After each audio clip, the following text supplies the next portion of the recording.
Sebuah jembatan gantung di Sungai Tala, Desa Selor, Kecamatan Kelmuri, Seram bagian timur rusak parah. Kerusakan parah terjadi di bagian tengah jembatan karena papan yang mulai lapuk.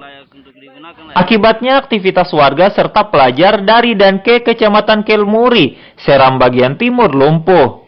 Kini warga harus melewati jalan darurat dengan menerobos bagian hilir sungai agar bisa beraktivitas.